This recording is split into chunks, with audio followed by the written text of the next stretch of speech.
तो dear viewers, इसके बाद हमारे पास थर्ड टाइप है प्रेजेंट टेंस की, that is present perfect. Present perfect क्या होता है? In this tense the verb shows that the action is mentioned as finished, complete और परफेक्ट। तो परफेक्ट का मतलब होता है कंप्लीट होना या मुकम्मल होना। तो इसमें किसी काम का मुकम्मल होने को जाहिर किया जा रहा होता है या ख़त्म होने को जाहिर किया जा रहा होता है at the time of speaking, या जिस टाइम हम बात कर रहे हो। फॉर एग्जांपल, मैं पढ़ाई कर चुका हूँ, रज़िया खाना बना चुकी है, अब्बू लाहौर जा चुके हैं। तो उर्दू में जिन सेंटेंसेस के लास्ट में चुका है, चुकी है या चुका हूँ या चुके हैं वगैरह के अल्फाज आ रहे होते हैं, वो सेंटेंसेस प्रेजेंट परफेक्ट के होते हैं। तो प्रेजेंट परफेक्ट के रूल्स क्या हैं? रूल नंबर 1 है use third form of verb. इसमें हम third form of verb use करते हैं। रूल नंबर 2 है use has as helping verb use किया जाता है किनके साथ? He, she, it and singular subject के साथ। अगर सब्जेक्ट हमारा ही हो, शी होगा या इट होगा, कोई सिंगुलर सब्जेक्ट होगा या सिंगल पर्सन होगा या तो हम हैज़ को यूज़ करेंगे एज ए हेल्पिंग वर्ब उनके साथ। और रूल नंबर 3 के according use have with I, we, they, you and plural subject. और अगर हमारे सब्जेक्ट आई हो या वी हो या दे होगा या यू होगा या कोई प्लूरल सब्जेक्ट हो तो हम उस वक्त हम हैव यूज़ करते हैं। ये जब हम सेंटेंस को प्रैक्टिस करेंगे उस वक्त आपको इन चीज़ों की समझ में आ जाएगी। तो सबसे पहले अब सिंपल सेंटेंस या इसकी फॉर्मेशन या स्ट्रक्चर कैसे होती है? The present perfect tense is formed as, सबसे पहले सब्जेक्ट आता है, उसके बाद हैज़ या हैव आएगा, हैज़ अकॉर्डिंग टू रूल आएगा। जैसे ही या शी हो या कोई इट हो या कोई सिंगुलर सब्जेक्ट हो तो हैज़ आएगा। और हैव हम पहले भी डिस्कस कर चुके हैं, आई के साथ या वी के साथ या दे या यू या कोई प्लूरल सब्जेक्ट के साथ आएगा। और उसके बाद थर्ड फॉर्म ऑफ वर्ब हम यूज़ करेंगे।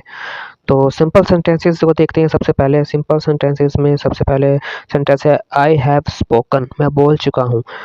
आई हैव स्पोकन या मैंने बात कर ली है। आई के साथ हमें हैव को यूज़ करना था अकॉर्डिंग टू रूल नंबर 3 देखिए।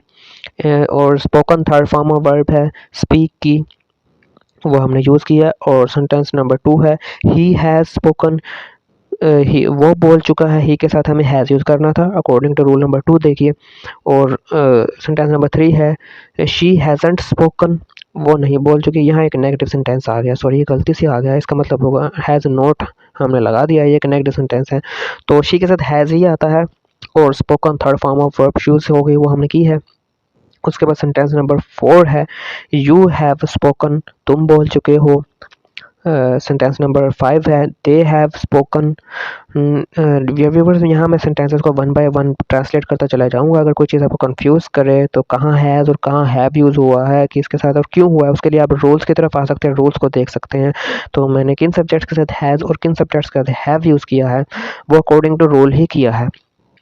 तो रूल नंबर 6 है अली हैज़ स्पोकन, अली बोल चुका है। रूल नंबर सेंटेंस नंबर 7 है Ali and Umar have spoken. यहाँ अली एंड उमर दो प्लूरल सब्जेक्ट्स हैं तो इनके साथ हमें हैव यूज़ किया है और third form of verb use किया है। उसके बाद नेगेटिव सेंटेंसेस की तरफ आ जाएं।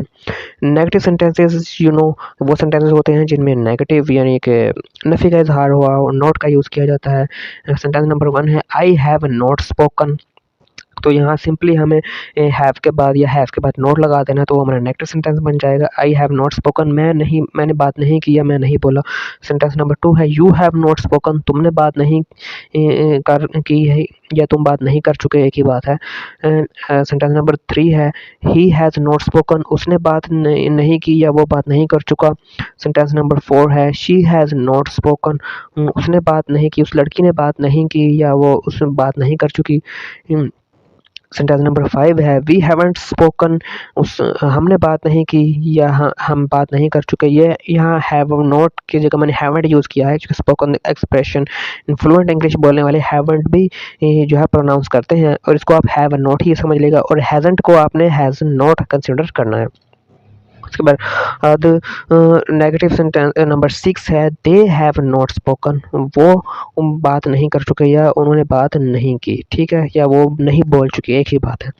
उसके बाद इंटरोगेटिव सेंटेंसेस आ जाते हैं। तो इंटरोगेटिव सेंटेंसेस नंबर 1 ये क्वेश्चन वाले होते हैं जिनमें हम कोई सवाल करते हैं तो इसमें जो हैज़ नॉट या हैव नॉट होगा वो सेंटेंस के स्टार्ट में आ जाएगा और अगर कोई क्वेश्चन वर्ड होगा जैसे हाउ, वेयर, वाई वगैरह तो वो सबसे पहले आएगा और उसके बाद हैज़ या हैव आएगा और लास्ट में थर्ड फॉर्म ऑफ वर्ब हम इस्तेमाल करते हैं।